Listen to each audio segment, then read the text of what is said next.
Hey everybody, welcome back to part 2 of metal detecting in Norfolk, England 2025. I'm sorry if I keep looking down. I got some notes here. This is just something I wanted to put out. It's been a while since I did part 1, and part 2 is just going to be the update on cost. Two major changes that happened um, after part 1 came out. This is going to be broken up into 5 chapters, which you can get down to below and skip to whatever one you might be interested in. Um, Two changes. I'm not flying from Detroit to Norwich anymore. I'm going right from Detroit to London, and I'm going to catch a cab from there to Norwich. At first, if you looked at part 1, I was getting a flight from Detroit to Amsterdam with a layover there, and then jump on a KLM Hopper plane and go into Norwich to NWI Airport. When that opened, to be able to book, it cost a lot. It was like anywhere from 1,000 to an extra 1,200 American dollars, versus flying to London and getting a cab. So that's change number 1.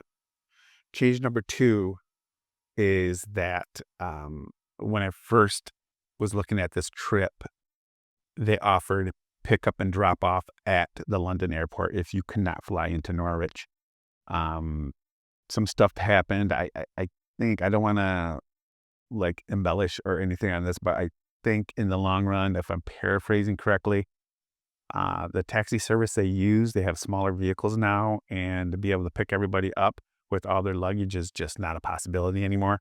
So unless you fly directly to NWI, which is Norwich's airport, you only know the options are flying into London, getting on a train, flying into London, jumping a bus, flying to NWI through Amsterdam, like we talked about, or hiring out a taxi. Now, I know a lot of people go here. This is my first time going to this location.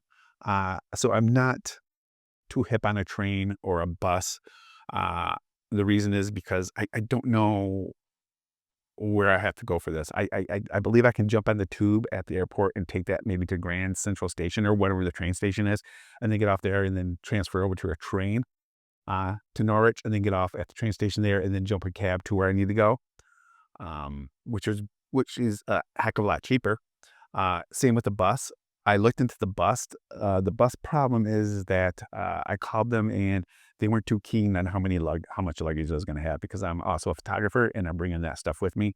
So all in all, I'm going to have 2 check bags. I'm going to have a carry-on bag, and I'm going to have a backpack with me filled with my high-dollar lenses and my camera.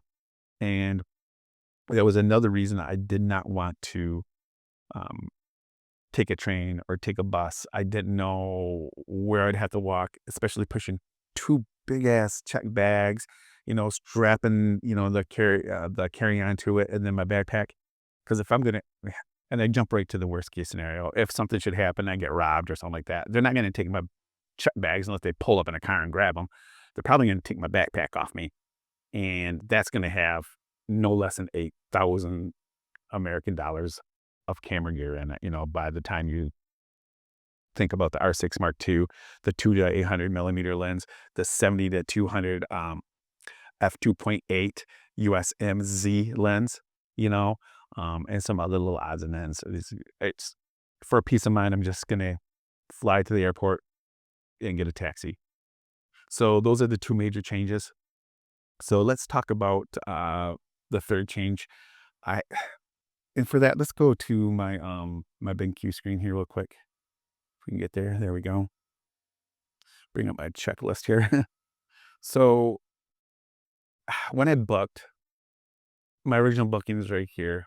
$5,091. That's flying business. And it was to Detroit to Boston, and then to LHR, and then from LHR to JFK, as you can see right here, to Detroit.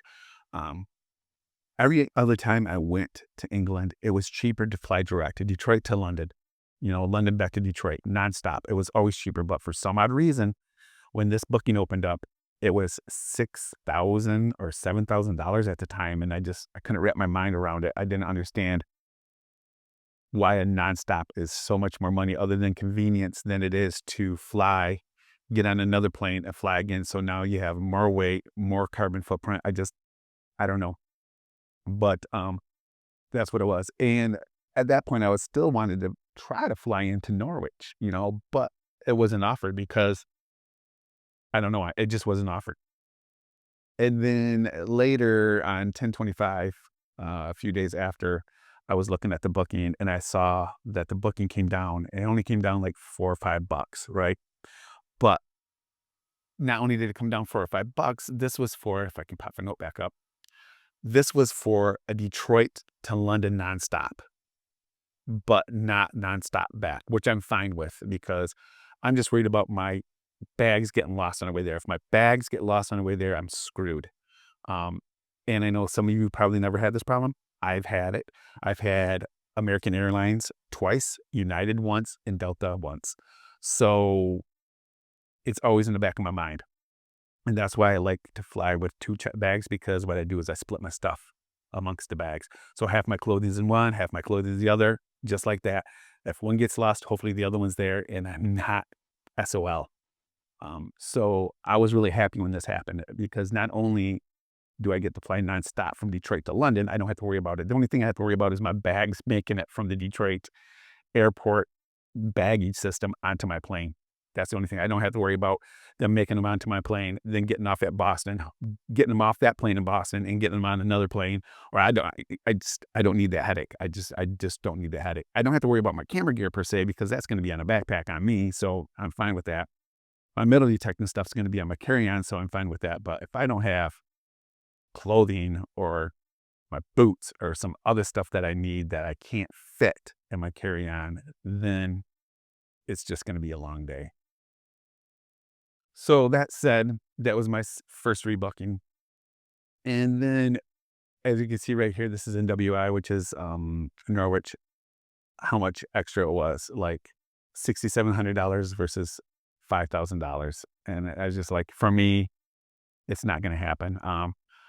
Detroit's a smaller airport. There's not that much competition. Like if you went to maybe ORD or ATL or a bit or JFK or maybe Boston or whatever, those airports that have a lot more competition, the flights might be cheaper, but not for me. So I just said, to heck with it. This is what it's going to be. Now, the kicker is that since they're no longer picking us up, now I have to pay for the taxi out there. So taxi prices, if I just got a standard car, is 461 pounds, which is about 602 American dollars round trip. If I want a first class car, you're looking at 565 pounds, or right here it's 738, but that's using the wrong. I was using Majestic at that point because I was comparing two. But now it's about 666 American dollars. Excuse me, we'll get to that point in a minute. So you keep scrolling down here, and the other thing I have to warn you guys about is you watch these YouTube people saying like the best time to book your flight is 2 months out.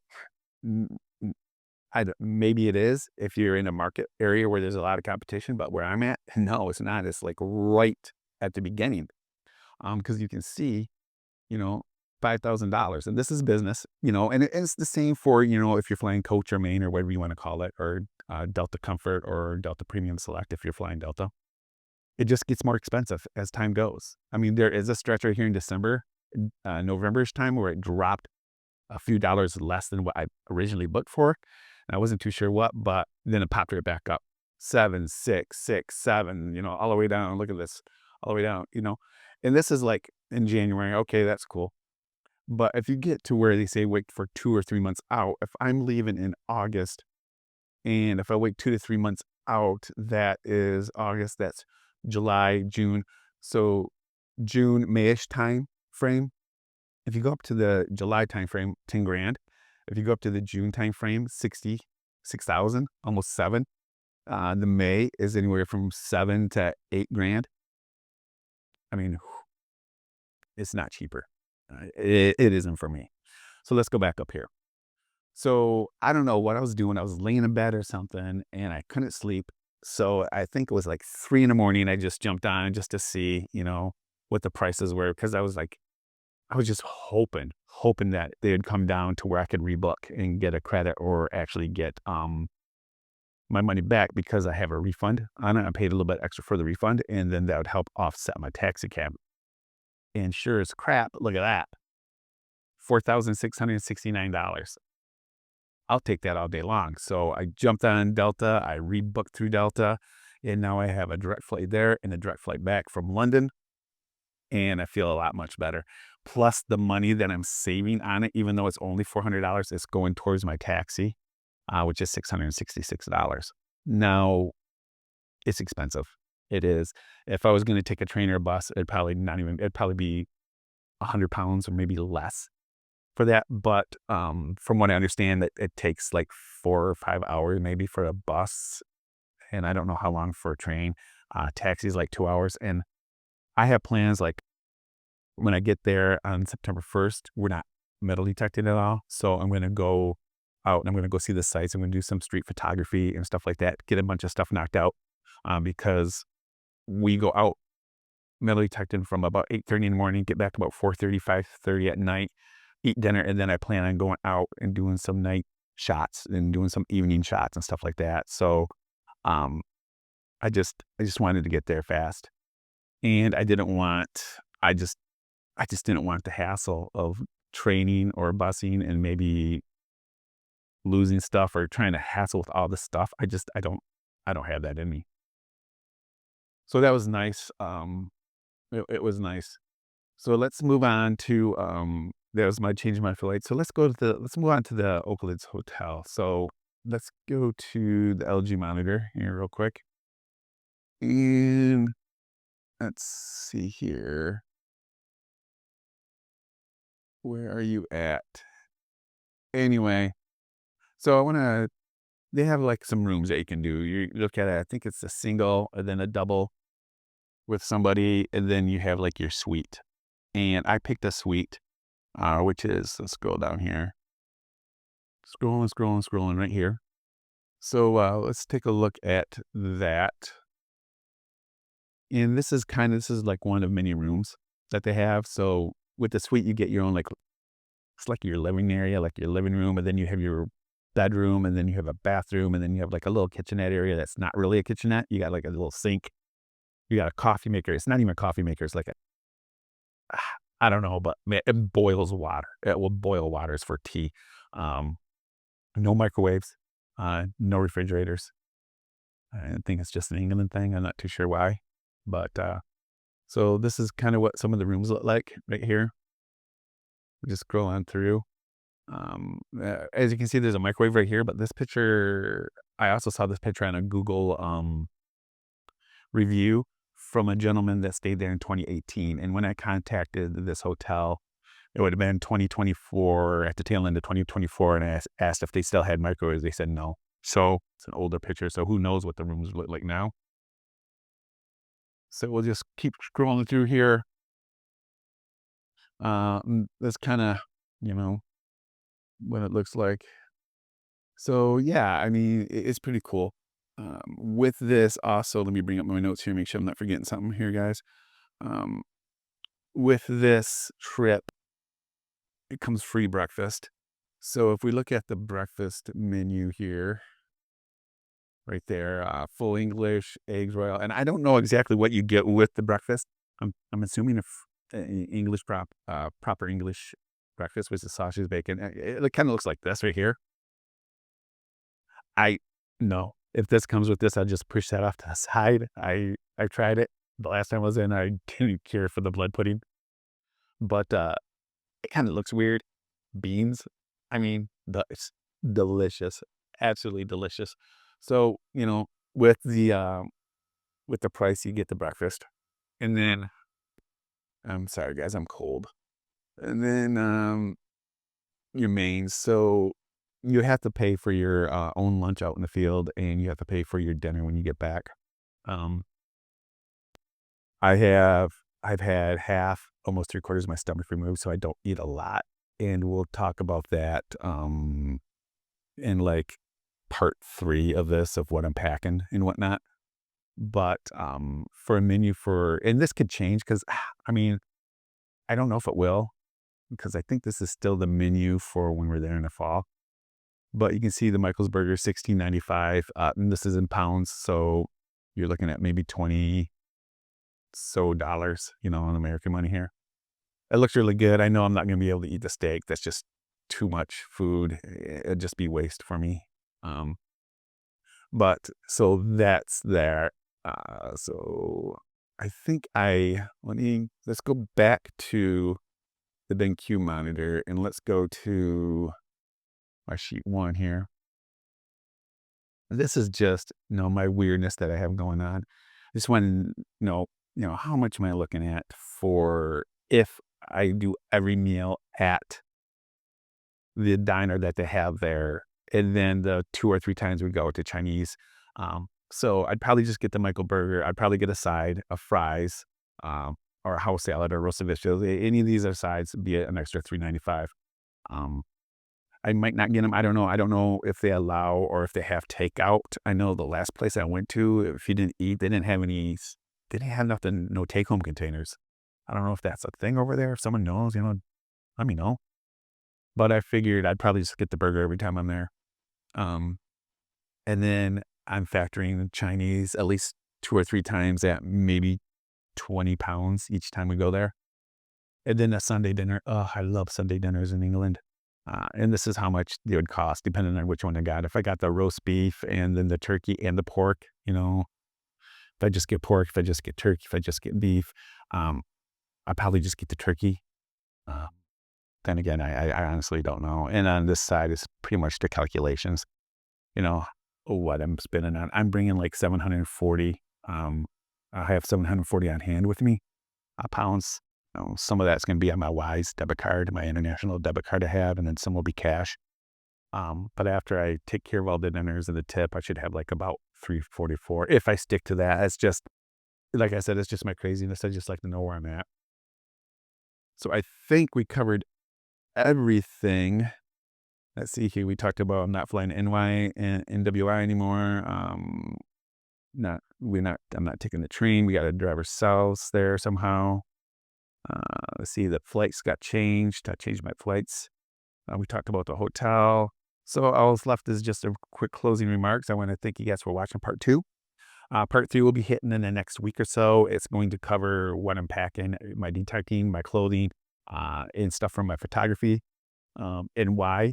And just a little bit more on that and why I'm taking 2 check bags and not 1, even though the hotel does have a laundry service. I just found out that I could take half my clothes and don't have to worry about it, but I'm still taking everything, and I'll tell you why in part 3. Part 4 is going to happen when I get back. It might be part 4, part 4.5, to show you the guys the room, the suite when I get there and stuff like that. I'll probably do a YouTube or a Facebook Live, and I know there's a time difference, like 5 or 6 hours. So obviously I'll be streaming, and I'll be the only one streaming, but you can look at it when you wake up or whatnot. Part 5 is going to be after I get back sometime. I get back September 14th, so I would probably say not to October that it will hit. It'll be my overall thoughts of the trip, which includes everything. And then, of course, like, subscribe, comment, because other than these parts of this, there's also going to be separate videos of me actually in the field, the metal detecting and finding the finds and then all that stuff. So thank you for watching part 2. Sorry if I rambled on a little bit. I'll talk to you later. See ya. Oh, before I go, down in the description somewhere, I'll have the link to part 1, and I also have that UK adventure that I think I already told you about, and now I got like senior memory loss going on. So I'll just let you go. Talk to you later. Bye.